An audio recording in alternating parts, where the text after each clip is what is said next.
غلامان احمد رضا ہیں، غلامان احمد رضا ہیں۔ صدق اللہ مولانا العظیم وصدق رسولہ الکریم ونحن علی ذلک لمن الشاہدین والشاکرین والحمد للہ رب العالمین۔ ان اللہ وملائکتہ یصلون علی النبی یا ایھا الذین آمنوا صلوا علیہ وسلموا تسلیما۔ اللہم صل علی سیدنا السلام علیک یا رسول اللہ صلی اللہ تعالی علیہ وسلم۔ اے مسلمان سنیے نکتہ درس قرآنی میں ہے، اے مسلمان سنیے نکتہ درس قرآنی میں ہے۔ اسلام میں مسلم صرف قربانی میں ہے۔ سعادت مند بیٹا جو گیا فرمانے باری پر، سعادت مند بیٹا جو گیا فرمانے باری پر، زمین میں آسمان خیرات استعان گزاری پر۔ یہ فیضان نظر تھا یا کہ مکتب کی کرامت تھی، یہ فیضان نظر تھا یا کہ مکتب کی کرامت تھی۔ سکھائے کس نے اسماعیل کو ادب فرزندی، اور آج بھی ہو جو ابراہیم سا ایماں پیدا، آج بھی ہو ابراہیم سا ایماں پیدا، آج کر سکتی ہے انداز گلستہ پیدا۔ ایک مرتبہ پورا بچہ جی لگا کر درود پاک پڑھے، اللہم صلی علی سیدنا مولانا محمد وآلہ وسلم، صلاۃ و سلام علیک یا رسول اللہ، صلاۃ و سلام علیک یا حبیب اللہ صلی اللہ تعالی علیہ وسلم۔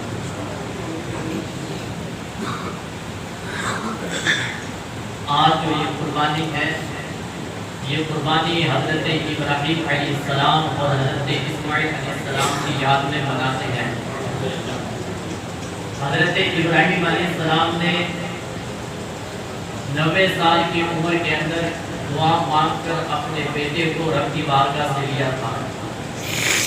تو حضرت اسماعیل علیہ السلام پیدا ہوئے، تو حضرت ابراہیم علیہ السلام اپنے بچے سے، اپنے بیٹے سے پیار محبت فرماتے تھے، اتنا پیار محبت فرماتے تھے کہ فرشتوں نے رب کی بارگاہ میں عریضہ پیش کیا کہ اے مولا، کہ تو کہتا ہے کہ یہ ابراہیم میرا خلیل اور دوست ہے، لیکن یہ تو ابراہیم آپ سے بڑھ کر اپنے بیٹے سے پیار محبت کرتا ہے۔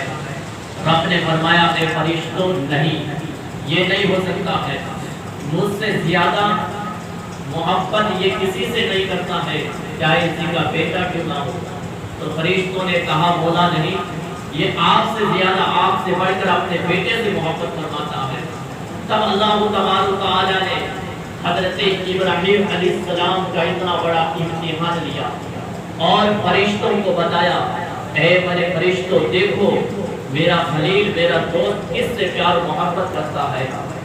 ذی الحجہ کی 8 تاریخ تھی، رات کے وقت حضرت ابراہیم علیہ السلام خواب میں دیکھتے ہیں، رب کی طرف سے پیغام آتا ہے، اے میرے خلیل، میری بارگاہ میں کسی چیز کو قربان کرو۔ حضرت ابراہیم علیہ السلام صبح کے وقت کھڑے ہوتے ہیں، 100 اونٹوں کی قربانی رب کی بارگاہ میں کر دیتے ہیں۔ پھر دن گزر جاتا ہے، پھر رات آتی ہے، پھر خواب دیکھتے ہیں، میری بارگاہ میں قربانی کرو۔ پھر دوسرے دن حضرت ابراہیم علیہ السلام 200 اونٹوں کی قربانی کر دیتے ہیں۔ جب تیسری رات آتی ہے تو پھر یہی خواب دیکھتے ہیں کہ میری راہ میں قربان کرو۔ تو حضرت ابراہیم علیہ السلام نے رب کی بارگاہ میں عریضہ پیش کیا، مولا کس چیز کو تیری بارگاہ میں کروں، تیری بارگاہ میں قربانی کروں، بار بار کیوں مطالعہ ہو رہا ہے، مطالبہ ہو رہا ہے۔ تو رب کی طرف سے پیغام آتا ہے، اے ابراہیم، دنیا کے اندر جس سے زیادہ محبت کرتا ہے، جس سے زیادہ پیار کرتا ہے، جس سے زیادہ عقیدت کرتا ہے، اس چیز کو قربانی کرو۔ اللہ اکبر۔ حضرت ابراہیم علیہ السلام سمجھ گئے کہ یہ میرے بیٹے کی قربانی کا مطالبہ ہو رہا ہے۔ صبح کے وقت کھڑے ہوتے ہیں، اپنی بیوی سے کہتے ہیں، اے میرے بیوی، اپنے بچے کو تیار کر دے، میرے بیٹے اسماعیل کو تیار کر دے، کیونکہ آج ایک بڑے مہمان کے گھر، ایک سیٹ کے گھر دعوت ہے۔ اللہ اکبر۔ یہی پیغام سنا حضرت حاضرہ نے، تو حضرت حاضرہ نے اپنے بیٹے حضرت اسماعیل علیہ السلام کو تیار کیا، نہلایا، بلایا، کنگھی لگائی، کنگھی پھیری اور سرما لگایا، تیل لگایا، عطر لگایا اور وہاں سے روانہ کر دیتے ہیں۔ حضرت ابراہیم علیہ السلام ایک چھری اور ایک رسی چھپا کر ساتھ میں حضرت اسماعیل علیہ السلام کو اپنے بیٹے کو ساتھ میں لے لیتے ہیں، گھر سے روانہ ہوتے ہیں، میدان مینا کی طرف روانہ ہوتے ہیں۔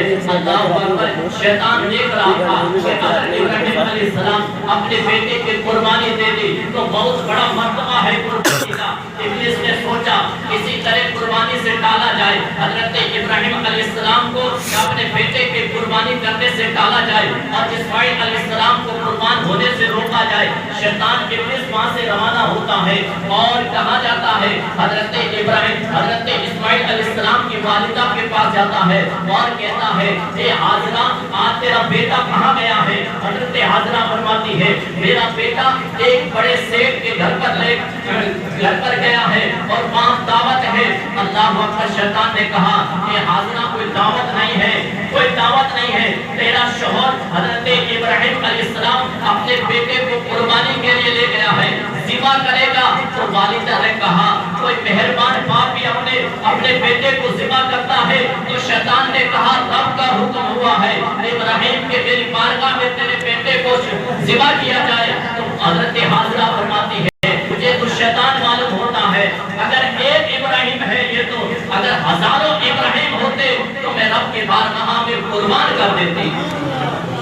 شیطان وہاں سے بھاگا، چونکہ وہاں شیطان کا فریب نہ چلا، پھر بھاگ کر حضرت اسماعیل علیہ السلام کی بارگاہ میں آتا ہے اور کہتا ہے اسماعیل کہاں جا رہے ہو؟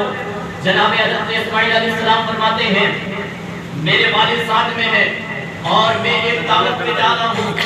تو شیطان نے کہا اے اسماعیل دعوت نہیں ہے، تیرا باپ تجھے لے جائے گا اور وہاں جا کر ذبح کرے گا۔ حضرت اسماعیل علیہ السلام فرماتے ہیں کوئی مہربان باپ بھی اپنے بیٹے کو ذبح کرتا ہے؟ شیطان نے کہا رب کا حکم آیا ہے۔ تو حضرت اسماعیل علیہ السلام نے کہا اگر رب کا حکم آیا ہے تو میں رب کے رضا کے خاطر اپنی جان دینے کے لیے تیار ہوں۔ وہاں پہ شیطان کا فریب نہ چل سکا۔ آخر شیطان حضرت ابراہیم علیہ السلام کے پاس آیا۔ کہاں پر آیا؟ جہاں آج ہم حاجی لوگ جاتے ہیں حج کرنے کے لیے، جہاں شیطان کو کنکر مارا جاتا ہے، وہاں پر شیطان آیا اور کہا ابراہیم کہاں جا رہے ہو؟ کہاں جا رہے ہو؟ اور میں نے سنا ہے کہ آپ اپنے بیٹے کو ذبح کرنے کے لیے جا رہے ہو۔ خواب دیکھا ہے، خواب تو جھوٹا ہو سکتا ہے۔ حضرت ابراہیم علیہ السلام نے کہا مجھے تو شیطان معلوم ہوتا ہے۔ حضرت ابراہیم علیہ السلام نے پتھر اٹھایا اور شیطان کو مارا، شیطان پھر بھاگ گیا، پھر واپس شیطان آیا، پھر تیسری مرتبہ جب شیطان آیا تو حضرت ابراہیم علیہ السلام نے کنکر مارا، پتھر مارا، یہاں تک کہ وہ شیطان زمین پہ دستک گیا۔ اور یہ ادا رب کو اتنی پسند آئی ابراہیم علیہ السلام کی کنکر مارنے والی، یہ حضرت ابراہیم علیہ السلام کی یہ ادا اتنی پسند آئی، رب نے فرما دیا جو بندہ حج کرنے کے لیے آئے گا وہ شیطان کو پتھر مارے گا، کیونکہ سنت ابراہیم زندہ ہو جائے گا۔ حضرت ابراہیم علیہ السلام وادی مینا میں تشریف لے گئے، اپنے بیٹے حضرت اسماعیل سے کہتے ہیں اسماعیل رب کا حکم آیا ہے آپ کو رب کی بارگاہ میں قربان کیا جائے، ذبح کروں گا، اب آپ پر ہے، کیا آپ قربان ہونے کے لیے تیار ہیں؟ تو حضرت اسماعیل علیہ السلام نے کہا ہاں میں قربان ہونے کے لیے تیار ہوں، میں قربان ہونے کے لیے تیار ہوں۔ یہ تو اسماعیل ایک ہے، اگر ہزاروں اسماعیل ہوتے تو رب کی بارگاہ میں قربان ہو جاتے، رب کی بارگاہ میں قربان ہو جاتے۔ حضرت اسماعیل علیہ السلام اپنے بابا حضرت جناب ابراہیم علیہ السلام سے فرماتے ہیں میرے بابا آپ مجھے ذبح کرنا چاہو تو تین وصیت ہے۔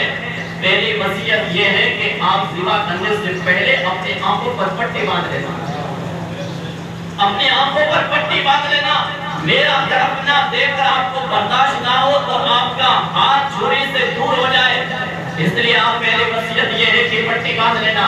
اور دوسری وصیت یہ ہے کہ مجھے منہ کے بل لٹایا جائے، کیونکہ سامنے دل ہوتا ہے باپ کا، اور باپ کا دل بھڑک نہ اٹھے اور چھری سے ہاتھ دور نہ ہو جائے۔ تیسری وصیت یہ ہے کہ میری خبر میری والدہ کو نہ بتانا، میری خبر میری والدہ کو نہ بتانا۔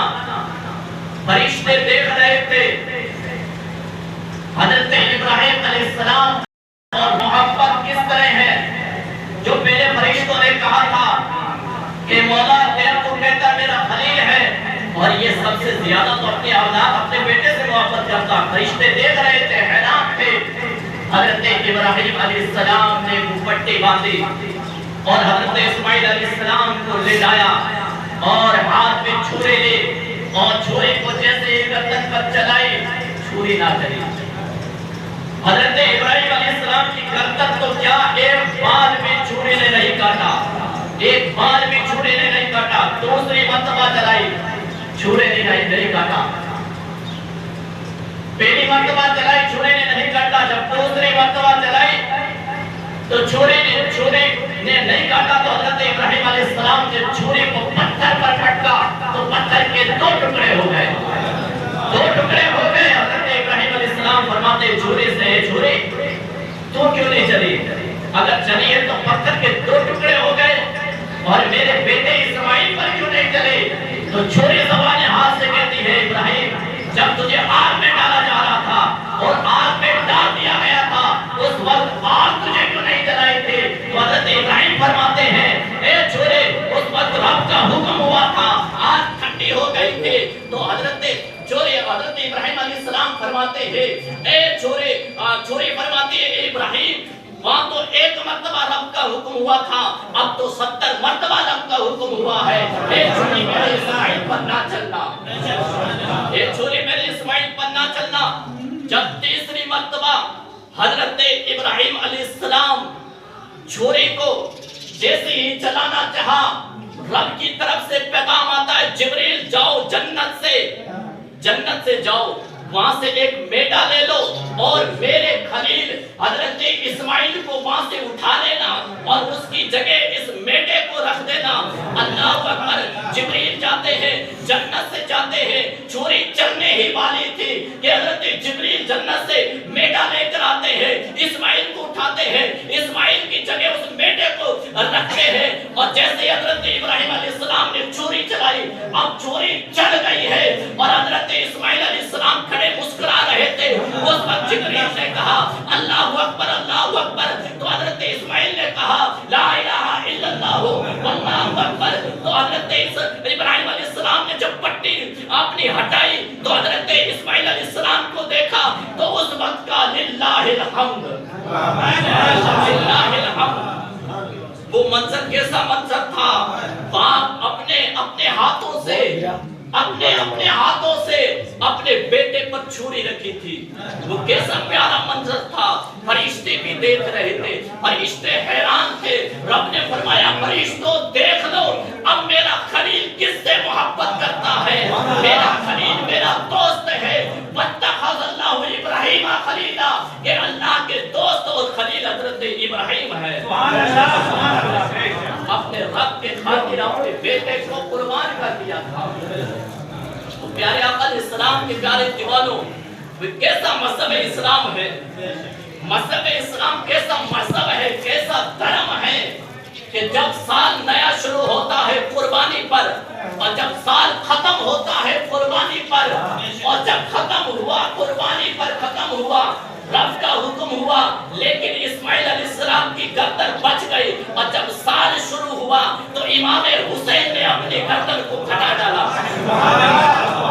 میزان نظر تھا یا مکتب کی کرامت تھی، سکھائے کس نے اسماعیل کو ادب مذہب؟ یہ آپ نے بار بار سنا ہوگا. جب حضرت ابراہیم علیہ السلام پیدا ہوئے تو جب اس وقت کا جو بادشاہ تھا نمرود، اس نے کہا کہ ابراہیم علیہ السلام جیسے ہی پیدا ہوئے اسے ختم کر دیا جائے، آگے دین نہ بڑھے، ان کا اسلام نہ بڑھے، ان کا دھرم نہ بڑھے.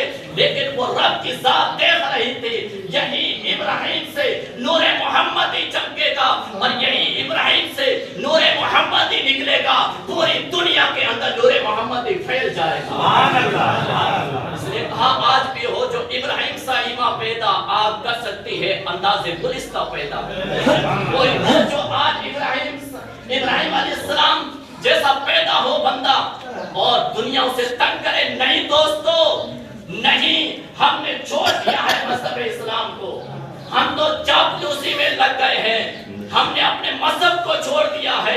مذہب اسلام وہ مذہب پیارا مذہب مذہب ہے کہ دنیا کے اندر ایسا مذہب نہ آیا ہے نہ کل قیامت تک آ سکتا ہے۔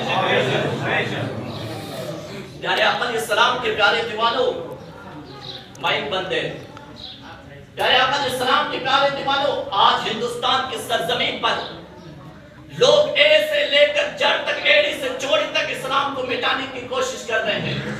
مسلمانوں کو مارا جا رہا ہے، آپ سنتے ہیں، دیکھتے ہیں، یہ آج کا نہیں ہے فرمولا، یہ بہت پرانا چل رہا ہے۔ کمانڈر بدلتے رہے، سپاہی بدلتے رہے، شیطان بدلتے رہے، بادشاہ بدلتے رہے، لیکن طریقہ وہی چل رہا ہے جب سے حضرت آدم پیدا ہوئے تھے، وہاں سے یہ طریقہ چل رہا ہے۔ سب بدلتے رہیں گے لیکن یہ مذہب اسلام اور پھیلتا رہے گا، پھولتا رہے گا۔ ہم نے دیکھا لگتا ہوا ادیوپور کے اندر کانڈ ہوا، ہم مثبت کرتے ہیں، لیکن پیارے آقا علیہ السلام کے پیارے دیوانوں، میں ان مسلمانوں سے پوچھنا چاہتا ہوں جو آج کہتے ہیں کہ انہوں نے غلط کیا ہے، لیکن کل جب مسلمان مارا جا رہا تھا، لوگ نعرہ لگوا رہے تھے کہ سری رام کا نعرہ بولو نہیں تو تمہاری گردنیں کٹ جائے گی۔ 20 15 لوگ تھے، مسلمانوں کی گردنیں اڑا دی گئی، کسی نے نہیں پوچھا، نام پر مسلمان لیڈر کھڑا ہوا۔ آج تو چلے جاتے ہیں جاپن سونپنے کے لیے کہ انہیں سزا دی جائے۔ میں کہتا ہوں اس وقت تک کہاں مر گئے تھے جب حضور کی گستاخی ہو رہی تھی؟ تم اپنے گھروں میں بیٹھے ہوئے تھے، تم اپنے جھوپڑیوں میں بیٹھے ہوئے تھے چھپ کر، لیکن یاد رکھنا کل میدان محشر کے اندر جواب دیا جائے گا، وہاں پوچھا جائے گا، رب کی طرف سے پیغام آئے گا، اے بندے مسلم، کل میرے نبی پر لوگ انگلی اٹھا رہے تھے، تو کہاں چھپا ہوا تھا؟ آج چاپلوسی کے لیے تو کھڑا ہو گیا کہ وہ کنڈم ہے، ہم کنڈم کرتے ہیں، ان کو سزا ہونی چاہیے۔ اس لیے مسلمان آج ہماری جو حالات ہے، یہ حالات کی وجہ سے سب کچھ ہو رہا ہے، حالات کی وجہ سے سب کچھ ہو رہا ہے۔ آج ہم کہتے ہیں بہت بڑا دنگا ہو گیا ادیوپور کے اندر، لیکن پیارے آقا علیہ السلام کے پیارے دیوانوں، ہزاروں لاکھوں مسلمان مر گئے، لوگوں نے مار دیا، گولی سے اڑا دیا، لیکن ہمارے مسلمانوں کی زبان بھی نہیں کھلتی ہے۔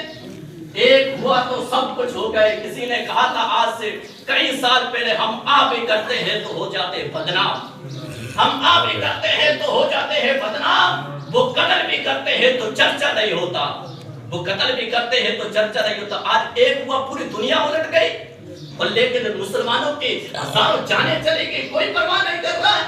آج کہا جائے تو کہتے ہیں مولوی صاحب سمجھ کے بولنا، زمانہ کیسا آ گیا؟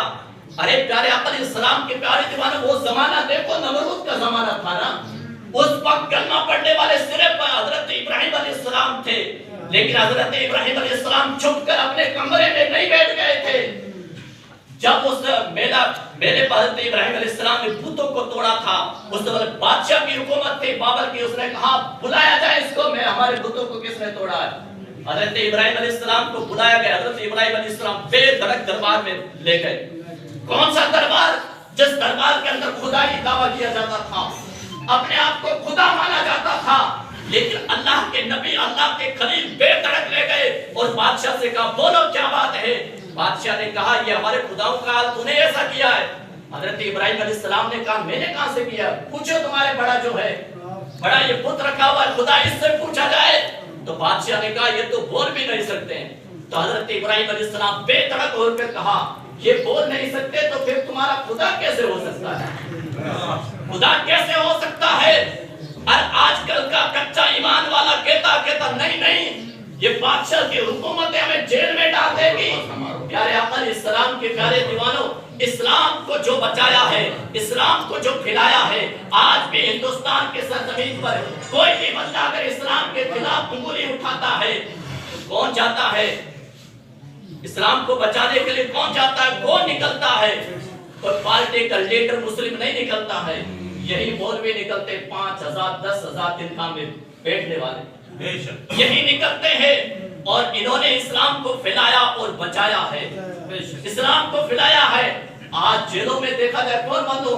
اسلام کی خاطر مولوی بند ہے، اسلام کی خاطر جیلوں میں مولوی بند ہے۔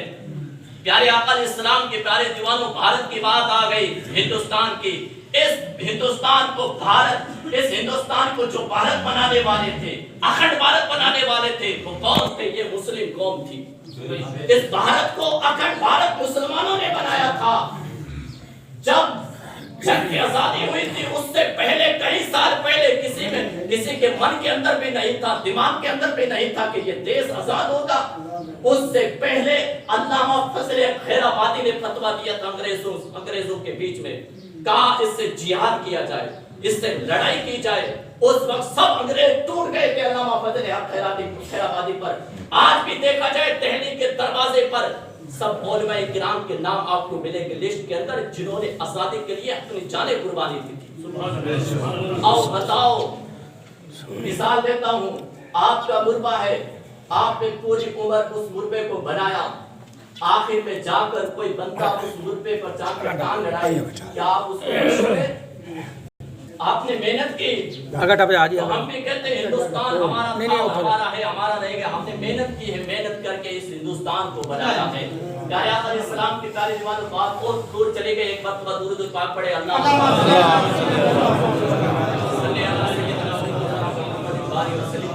صلاۃ و سلام علیک یا رسول اللہ، صلاۃ و سلام علیک یا حبیب اللہ صلی اللہ تعالی علیہ وسلم۔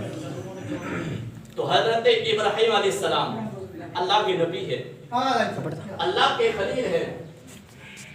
جب پیدا ہوئے بھی نہیں تھے، اس وقت نمرود بادشاہ تھا، اس نے خواب دیکھا ایک ستارہ طلوع ہوا ہے، پوری دنیا کے اندر اس کا روشن، پورا دنیا کے اندر وہ تارے کی روشنی پھیل گئی ہے، اور اس ستارے کے سامنے چاند کی روشنی بھی ختم ہے، فائدہ ہے۔ بادشاہ مایوس ہو گیا، صبح کے وقت اٹھا، تخت لگا ہوا تھا، گیا تخت پر، مایوسی کا عالم میں لوگوں نے پوچھا بادشاہ سلامت، آج ہنسی نہیں ہے نہ مزاح کے، آج مایوسی کا عالم ہے۔ کیونکہ پہلے جب بادشاہ جاتا تھا نہیں دربار پہ، اپنے تخت پر بیٹھتا تھا، کرسی پر، پہلے تخت ہوتے تھے، آج کرسی ہے۔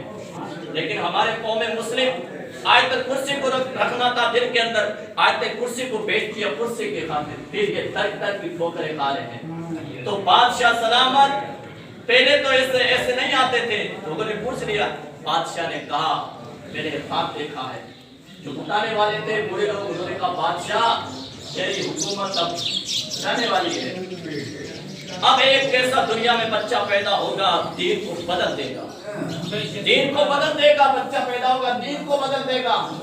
حضرت وہ بادشاہ اور مایوسی میں ڈوب گئے، یار میری حکومت ختم ہو جائے گی، یہ ہو جائے گا۔ اور پہلے جو تھے ان کی عمریں بہت زیادہ ہوتی تھی، بہت زیادہ ہوتی تھی، اور میں آپ کو بتاتا ہوں کہ شیطان بادشاہ اگر پیدا ہو جائے دنیا میں حکومت کرے، لیکن ایک دن وہ ضرور ختم ہوتا ہے۔ جو یہ بابل بادشاہ تھا، حضرت ابراہیم علیہ السلام کو اس نے کتنے تکلیف دی، آگ میں ڈالا، گھر سے نکالا گیا، مارا گیا، لیکن 400 سال عمر کے باوجود وہ بیمار نہ ہوا تھا، اس کا سر بھی نہیں درد ہوا تھا۔ تب تو وہ اپنے آپ کہتا تھا میں خدا ہوں، خدائی کا دعویٰ کرتا ہوں۔ لیکن دیکھو موت کیسی آئی، رب کی پکڑ بہت شدید ہے۔ اِنَّا بَطْشَ رَبِّكَ لَشَدِيدٌ، تیری رب کی پکڑ بہت شدید ہے مسلمان، یاد رکھ، تیری رب کی پکڑ بہت شدید ہے، بہت شدید ہے۔ بادشاہ بیمار بھی نہیں ہوا تھا، آخر کار رب کی طرف سے ایک مچھر ناک سے گزرا اور بھیجے کے اندر آ گیا، کاٹنا شروع کر دیا۔ کس کو؟ بادشاہ کو۔ دنیا پر حکومت تھی، پوری دنیا پر، ایک گاؤں پہ نہیں پوری دنیا پر تھی، سر بھی درد نہیں ہوا تھا۔ آخر ایک مچھر نے کاٹنا شروع کیا کہ اس کا بھیجا خراب کر دیا۔ کبھی فلاں ڈاکٹر کے پاس، حکیم کے پاس جاتا ہے، کبھی فلاں حکیم کے پاس۔ ایک کوئی بڑا آدمی تھا، حکیم تھا، اس نے کہا اب اس کو اچھا ایک طریقہ بتاؤں، بہت سال ہو گئے اس کو ظلم کرتے ہوئے۔ اس نے کہا بادشاہ سلامت ایک علاج ہے۔ کہا کون سا علاج؟ کہ چپل جوتا نے اس سے پٹوائی کروایا کر، اس سے بڑا تھا جو جانکار تھا، بادشاہ کی کرتوت کو جانتا تھا۔ بادشاہ نے شروع کر دیا، ایک سپاہی لگ گیا، جوتا مارتا تو وہ مچھر کا سیٹ میں ہو جاتا، پھر وہ بند کرتا، پھر وہ شروع ہو جاتا مچھر کاٹنا۔ آخر کار ان کو جوتے مارتے رہے، جسے جوتے مار کھاتا وہ مر گیا، وہ مر گیا، ختم ہو گیا۔ اب کتنے بھی شیطان پیدا ہو تو ایسے ختم ہو جائیں گے، لیکن ہمیں مضبوطی سے اسلام پر رہنا پڑے گا، ایمان کو مضبوطی سے رہنا پڑے گا۔ ایمان